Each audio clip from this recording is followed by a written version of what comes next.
Now at 10, the Joplin Trails Coalition discusses the community impact of past and future projects.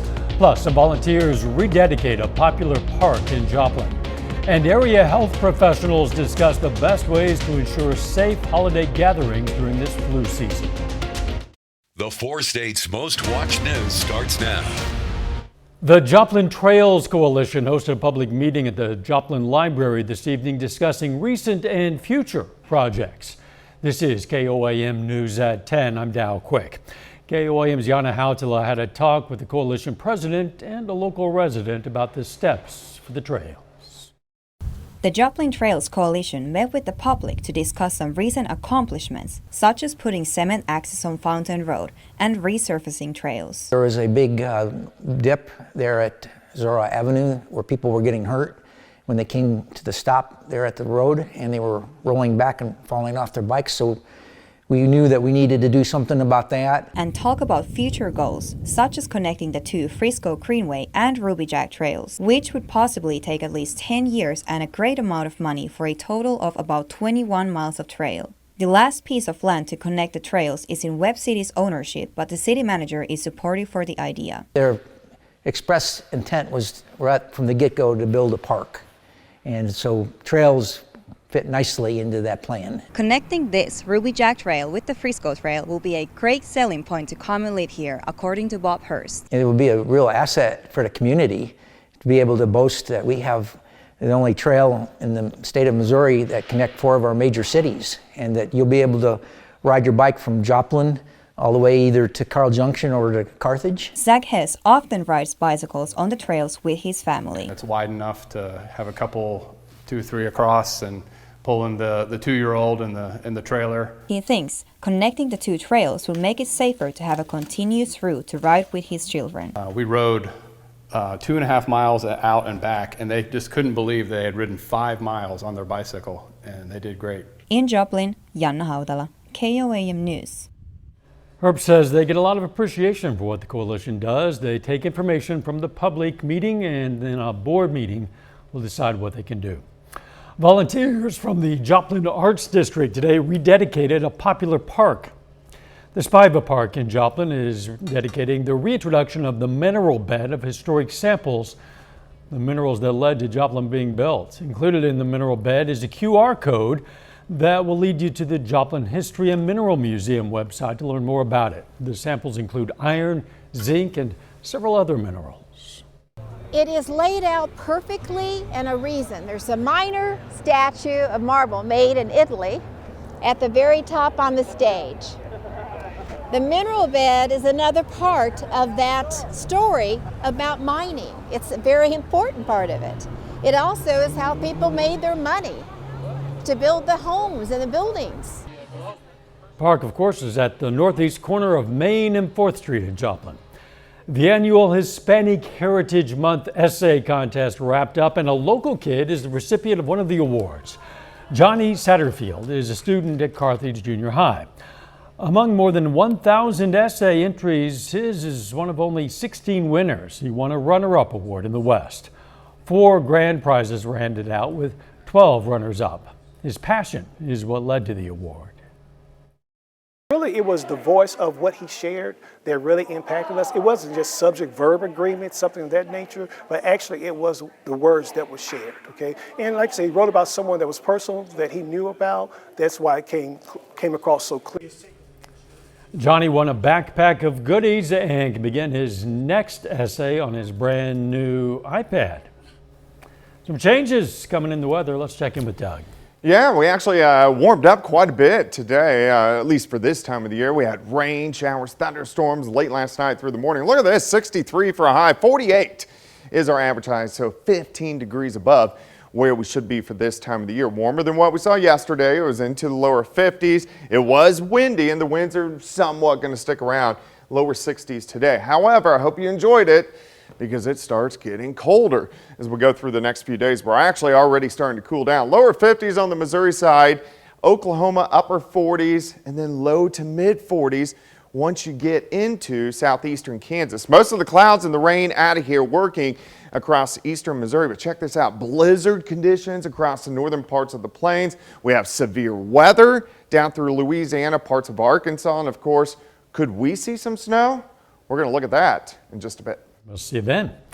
Tens of millions of Americans are being impacted by severe weather as a double threat of tornadoes and blizzards continues to slam parts of the U.S., including in Oklahoma. At least 7 people have been injured. Elise Preston reports. Oh my God. A rare December outbreak of tornadoes ripped through Texas. We probably shouldn't stand near the windows. And Oklahoma shredding structures and dumping the remnants onto cars. I saw all the power lines exploding and everything. All the cars passing by on the road starting to stop. The winter storm spawned several twisters in the Lone Star State. Tornado! At least 5 people were injured and several businesses damaged, including a car wash where a wall collapsed and a local Sam's Club's roof was partially ripped off. Further north, the bitter winter blast blanketed roadways with blinding snow, causing authorities to temporarily close traffic in and out of northeast Colorado. Got stuck. You got stuck. I got stuck. And You're guys from were nice Chicago. enough, and I got stuck. The Dakotas were hit with freezing rain, and in western Nebraska, blizzard conditions shut down most of the roadways. The storm is expected to create more problems in parts of South Dakota, Iowa, and Minnesota, as well as across the South. Elise Preston, CBS News, Shreveport, Louisiana. Since yesterday, the storms have caused more than 10,000 flights to be delayed or canceled. And for those travelers, the holidays and flu are both here, so local health experts urge we all take precautions when planning those holiday gatherings. Stone's Pharmacy in Joplin says it's hard to find medicine to help battle viral infections. The CDC recommends a yearly flu vaccine as the first and most important step in protecting against flu viruses. Social gatherings might have to wait this year if you're feeling sick. I would say, if you've got immunocompromised guests, letting them know beforehand. So if you've got family members with kids under the age of 2 or elderly family members, letting them know ahead of time, hey, we've got a sick kid, and let them make that decision on their own. To learn more about the flu, the symptoms, or ways to help prevent the flu, go to our website, KOAMnewsnow.com. Coming up, President Biden signs the Respect for Marriage Act into law. We'll have details. Plus, scientists say they've made a game-changing energy breakthrough. I'm Michael George with how nuclear fusion could one day replace fossil fuels. President Biden today signed the Respect for Marriage Act into law. The law makes same-sex and interracial marriages legal in every state. Congress passed the bill as a preventative measure in case the Supreme Court reversed previous rulings which allowed states to make the marriages legal in the first place. It's a possible game changer for energy production, fusion. For the first time, scientists have achieved a net gain in energy. As Michael George reports, they hope to one day harness the energy source of the stars to help save the planet below. Science fiction is one step closer to reality. The Energy Department announced a breakthrough in the decades-long quest for nuclear fusion. Scientists at the National Ignition Facility achieved fusion ignition, and that is creating more energy from fusion reactions than the energy used to start the process. Fusion is the energy that powers the sun and stars. It works by pressing hydrogen atoms into each other with such force that they make helium and release enormous amounts of energy and heat. The technology has been around since the hydrogen bomb, but it's extremely hot and incredibly difficult to control, possibly until now. If we can advance fusion energy, we could use it to produce clean electricity, transportation fuels, power heavy industry, so much more. Scientists are still likely decades away from scaling this energy to power our grids, but this laboratory first is a first step towards clean energy. Just remember, fusion power has no nuclear waste to speak of, no meltdowns to worry about. Current nuclear power plants use fission, which breaks apart atoms to create energy. Even though it's not burning fossil fuel, they create radioactive waste, and reactor meltdowns can harm humans and the environment. Fusion could change all that. We're long overdue to have converted something so destructive that finally it could be used for a peaceful purpose in the service of civilization. and help make reliance on fossil fuels a thing of the past. Michael George, CBS News, New York. U.S. officials said breakthrough will also pave the way for advancements in national defense. The former CEO of failed cryptocurrency exchange FTX, Sam Bankman-Fried, faces 8 criminal charges, including wire fraud and conspiracy, in an indictment unsealed today. He was arrested yesterday in the Bahamas after the U.S. filed the charges following the collapse of the exchange this fall. Billions of dollars remain unaccounted for in a case that's casting a shadow over the entire crypto industry. A little later, it's a top 20 battle in the Leggett and Platt Athletic Center. We'll have the highlights. Plus, temperatures starting to cool down a bit over the next few days. We're going to look at that coming up.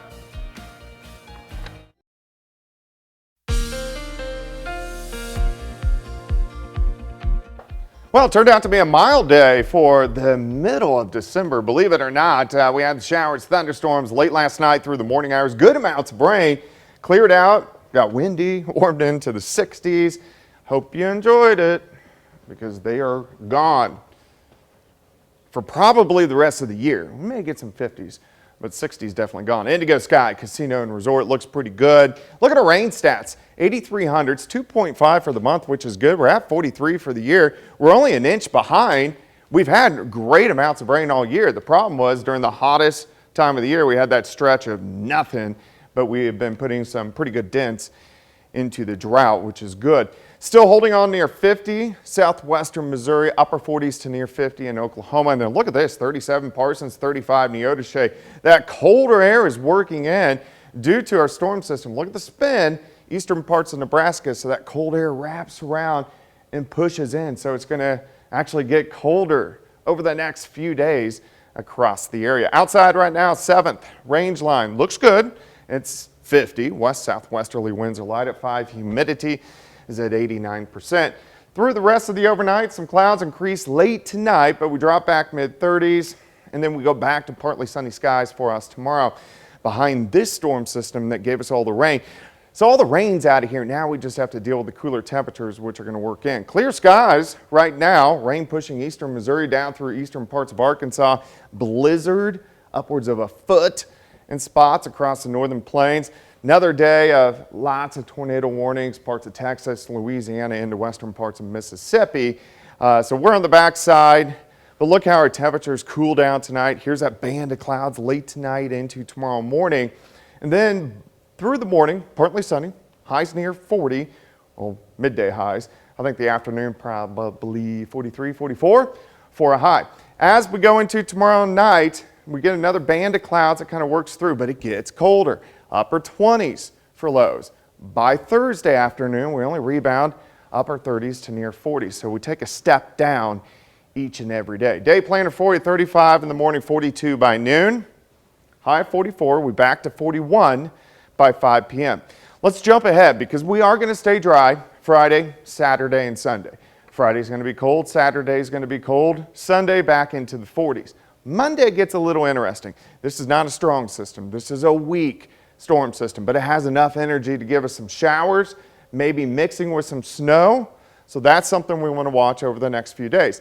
But it's not this one that really has my attention. It's what happens next.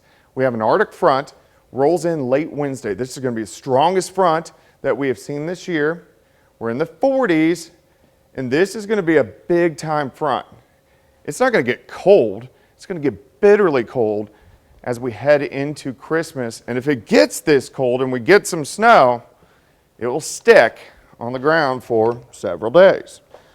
Fingers crossed, if you like that. 44 tomorrow, 40 on Thursday, 37 on Friday, 40 Sunday, rain snow mix Monday into Tuesday morning, and then late Wednesday into Thursday, rain over to snow, highs in the teens. I'm being conservative. If we get some snow, highs won't make it to the teens. Yeah. Because the sun will be reflected by all that white on the ground. Yeah, so we're going to see what happens. I guess we will. Thanks, Doug. Still ahead, the Missouri Southern women host a top 20 battle against Central Missouri. And the Frontenac girls aim to knock off the 9th ranked team in the state in Class 5A. Jacob Leonard has those highlights and more up next.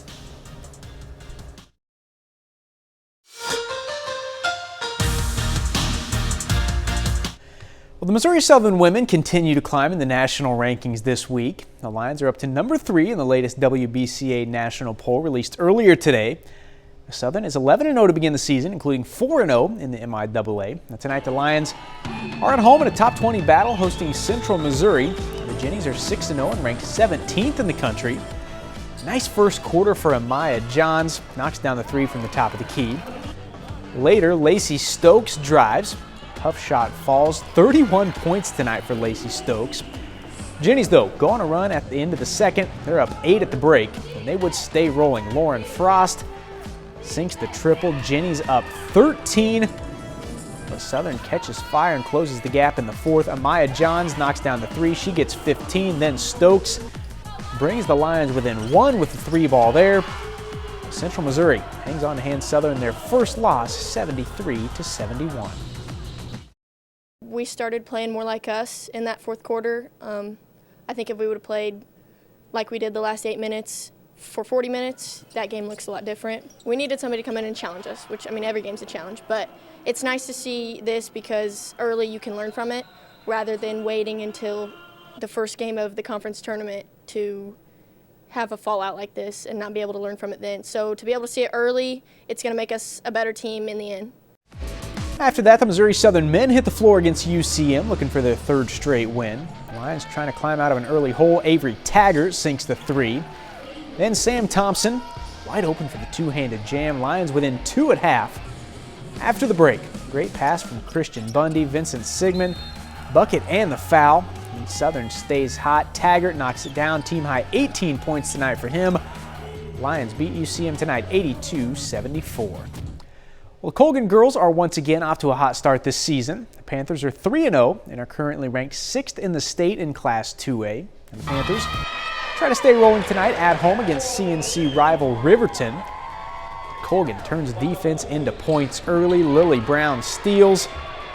Takes it the other way for the easy lay-in. Brown scores a team-high 18 tonight. Off the miss here, Lauren Torrance there to clean it up. Torrance gets 9. 12-0 run for the Panthers to open the game. Colgan stays hot. The freshman, Jakayla Davis, knocks down the 3. Nice night for Davis with 16. Into the quarter, Polona Kalan on the break, bucket and the foul. Panthers lead 19-4 after the first. So we go to the second. Chloe Parker, nifty move for Riverton. Gets to the rim and scores, but Colgan cruises from start to finish to get to 4-0, winning 60-27. On the boys' side, the Panthers aiming for the sweep tonight over the Rams, but the Riverton boys get it done tonight over Colgan 53-42. Well, the Frontenac girls are off to a 2-0 start this season. Tonight is a big one early in the season for the Raiders, hosting Bonner Springs. Now the Braves are the 9th-ranked team in Class 5A coming into the night. Frontenac down 14 late in the third. Hattie Pyle beats the buzzer with the 3 for the Raiders, but they're still down 11 going to the fourth. They would shoot their way back into this one. Pyle from the corner. She was a monster in the second half. It's just an 8-point game. Pyle a team-high 23 points tonight. Opposite corner, Riley Green buries it for 3. Raiders within 4 with 3 minutes to go. And 90 seconds left. They're down 3. Green again from deep. We are tied up with just more than a minute left on the clock. Now, final 10 seconds, still tied. Bonner Springs at the line. Free throw is off. Madison Ham, huge rebound for Frontenac. She is fouled. Then there's a technical foul on Bonner Springs. So we go back to Hattie Pyle to shoot the free throws. Game tied at 57. 9 seconds to go. I was nervous over there. I wasn't even playing, but Hattie Pyle, she was cool, man. Knocks them both down. Raiders take a 2-point lead. Final chance here for Bonner Springs. They get off a nice look for 3, but it is no good, and that is it. Frontenac knocks off 9th-ranked Bonner Springs tonight, 59-57. On the boys' game in Frontenac, Raiders trying for the sweep, but the Braves get going and win that one 84-70. And that's a look at sports, an annual Christmas party by Jasper Police after this. Take some time now to honor a local veteran. Wiley Teague served in the U.S. Army from 1942 to 1946. The Arcadia, Kansas native was stationed in China, Burma, and India. And we're proud to salute Technician Sergeant 5th Grade Wiley Teague, a four-state hero. The Jasper Police Department today hosted its 7th annual Christmas for Kids party. Look at that, Santa was there. The party's a chance for the officers to give back to the community. It includes toys and gifts, a Christmas meal, stocking stuffers. All leftover funds from the party will be used to help other families put gifts under their trees. We wanted to work with the citizens and